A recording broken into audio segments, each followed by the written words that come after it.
All right, good evening. So here I am. I didn't want to do the stream, but you know what? I'm going to do it anyways. So obviously, if you're an MMA, WWE fan, you're very familiar with Brock Lesnar and Frank Mir and their two fights, but I'm not going to talk about that. In a previous video, I did a short live stream, regarding what if Maya Lesnar and Bellamere actually fought. Now, I've seen tweets from both daughters on their journeys, and and again in my previous video, there really is no information on the actual size of Maya Lesnar. Well, one, she doesn't do MMA. I'm pretty sure her dad taught her some stuff, unless she has to defend herself. Although I suspect her last name, much like Bella's, I'm sure their last name is a form of self-defense in its own right. You know what I mean? But let me just rewatch this short interview. Do we want to do that with Maya, or would you slide into like, oh yeah, hi Dad? So I was like, Maya, we're not going to talk about your back. Oh, thank you. It's your choice, because I get so mad on everything. It's like, I know. Hey, one day though, it's just gonna say Maya Lesnar, and everyone's just gonna know. And you know what we're gonna do? Let's start out with Brock Lesnar, Maya, daughter or whatever. So we're gonna write this, Marty, as first interview as just Maya Lesnar, and we're gonna claim it too. You gotta do it. And I also love that Brian's like, we have quite a following thanks to Maya. Right. Yep. And I was waiting, and no mention. So we're not gonna do it. Right. We are. All right, well, judging by that picture, I'm going to assume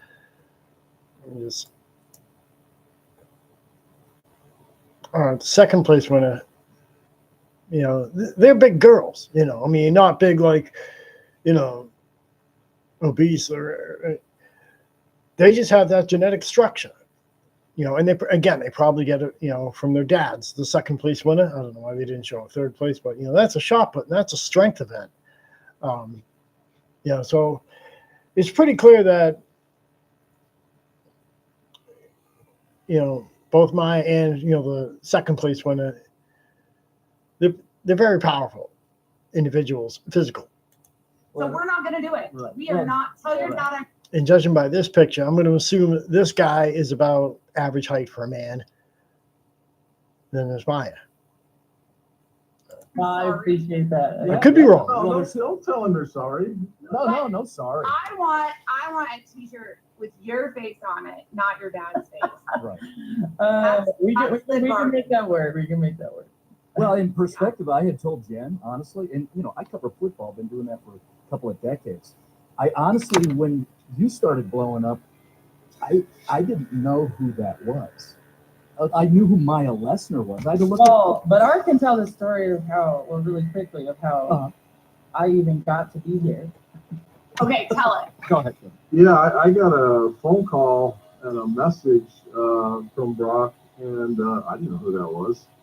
And I mean, I get goofy phone calls all the time, and I'm sitting there reviewing my phone messages in the business office in athletics, and I'm playing them out loud, writing them down and stuff. And it says Brock Lesnar, and my daughter's Maya. She's a pretty good thrower out of Minnesota. You may want to take a look at her, and blah blah blah. And one of the business guys goes, "Did that guy say Brock Lesnar?" Was it Matt? Well, Brock Lesnar is a businessman, if you really boil it down. He goes where the money's at. And on a side note, I know most of the sources say Maya has a twin brother, Luke, but nobody really hears about it anymore. And that begs the question. Let me go drag this out, this specimen here. I might throw this in, and you can see I have the book, Death Clutch. Yes, I bought the book. You want to know more about his personal life? Buy the book.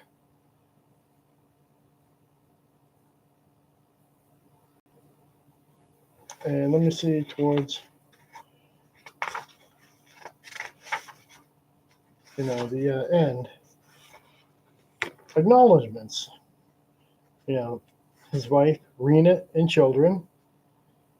Rena being Sable, the former WWE superstar. I imagine probably has some athletic skills in her own right. And children, Maya, Turk, and Duke. My mom and dad. And then his 3 siblings. But there's oddly no mention about Luke.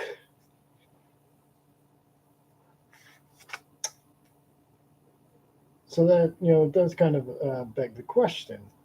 And this book was written in, let's see when this book was actually written.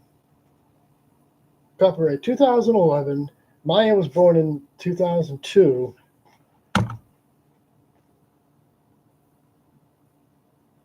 Is it possible Luke didn't want to be mentioned in the book? All right, here's that page. Page 56 in Death Glitch. At the very bottom, with all this happening, my daughter Maya was born right after his debut.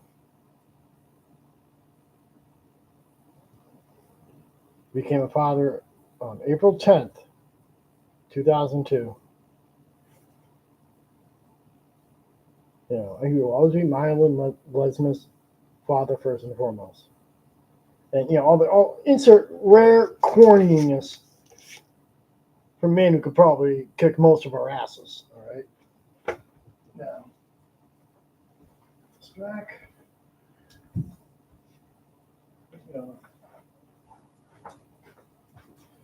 So again, no real mention of Luke. So we're just going to leave that. Of a Luke. Could he have been a stillborn, and who knows? We don't know. If you want us to know, he'd tell us. Anyhow, let's get back into the topic. No, it was another guy that worked there. Okay. Matt's So who I deal with. Matt knows him. But I said, what's the big deal? I said, let me look it up. What did he say his daughter's name was? He said, this is Brock Lesnar. And I was like, oh, okay, I better call him back. And we found out Maya was actually a really good thrower out of Minnesota, state champ and all that. And I'm like, I need to get off my butt and recruit this girl. So we got her out for a visit. And then he was a close second. So. And then she decided to go to Arizona State and snub me. But She came back though. right. Arizona State. I tell you what, I it was always cool. say to people, and I even said this in my senior speech at our banquet. I said, don't ever burn a bridge with somebody who could help your career or be a mentor or be a networking, connection, because I came back and he was totally cool about it. And he was like, heck yeah, I have a spot on the team. But if I would have ghosted him and not even said where I was going, or maybe just left a bad impression, he probably maybe would not have taken me,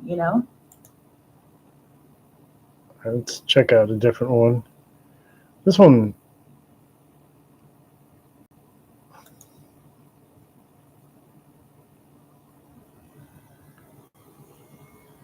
Intense. What is keeping you motivated every single morning to get to the gym, get to practice? I'm not gonna lie. Yeah, some days I like how well-spoken she I want is. to get up, but I just find this motivation to get up and to go do what I love to do, because I don't know, I just have this drive, and I feel better when I lift. I feel better when I throw.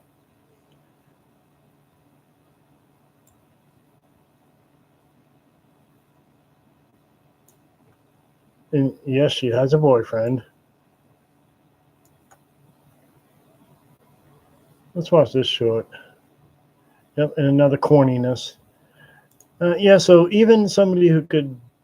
No wonder 23-year-old Mia Lesnar has never been in a relationship. The reasons behind it are heartbreaking. As the daughter of professional wrestling superstar Brock Lesnar, Mia has not only inherited her father's strong physique, but also shown excellent performance in track and field and shot. However, such a rising sports star has never been in love. After digging deeper, it turns out that the reasons behind it are very sad. First of all, Mia suffers from albinism. With albinism, Mia is all white and highly sensitive to sunlight. Therefore, she cannot do without strict sun protection measures when going out.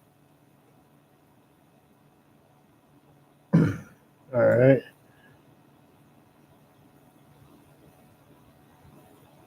So we all know Brock Lesnar is very, very private. And speaking of which, okay, yeah, I put that in my previous video.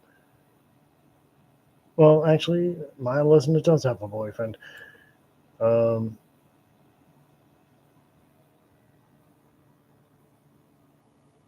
Okay, and then this is all just, stupid stuff, but you can tell she's very well spoken. Now, let me type in Bellamia, another well spoken individual. Now, of course, looking at her picture, you see mild hints of her dad. Okay, so let me just watch this.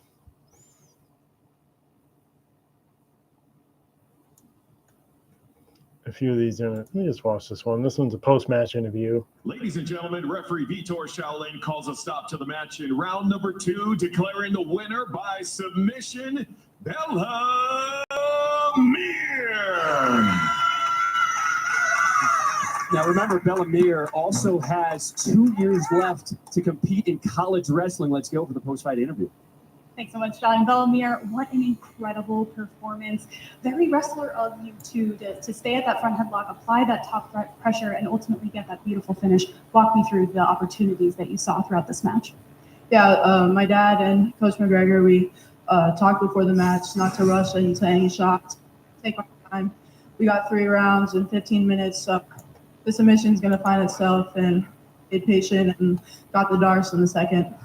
We heard your dad give you advice in the corner saying that maybe she wasn't prepared for the chain wrestling and the chaining together submission attempts. How much did you feel that, and how did that inform the way that you hunted this finish? Yeah, I mean, training with McGregor and my dad, Frank, and Renato and Raquel and Robert Drysdale, we always focus on putting everything together, setting things up, making them think that they're going to get something, but we're just trapping them into something else. And my jiu-jitsu's just been jumping levels ever since. To get this win on a big historic night here in Las Vegas with so many of your training partners and your family here, what's the new deal? I mean, this is just the greatest start to my future and what I want my legacy to be, just like my dad's, and having my mom and family and brothers here and all of my training partners over in the corners. I honestly couldn't be more thankful. Well, you continue with that legacy. You're fighting an MMA fight just next month. How does this win really build onto the momentum that you'll bring into that fight?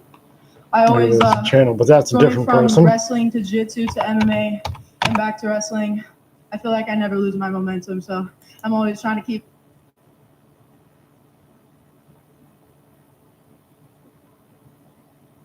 All right, well, I don't want to watch these hour-long videos. Yeah, she grew up with brothers, so that's another way. But I'll watch this last short.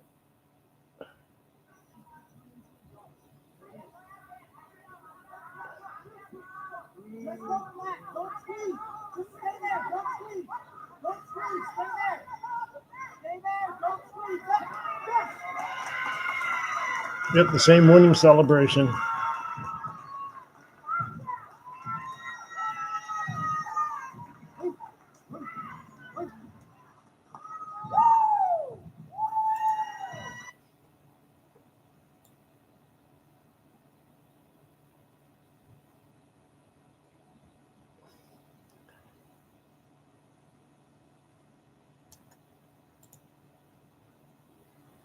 I remember like being down in like her guard, and I was like, I don't want to fight anymore. Like, this isn't for me. I've always had that voice like in my head telling me like you can't do it and you're not supposed to be here. And then me like fighting back on that voice. I think that's why I get so hyped after matches and like fights and stuff, because it's like I just like overcame like myself more than like me beating this person. It's never I'm getting excited that I beat this person. It's I just defeated myself.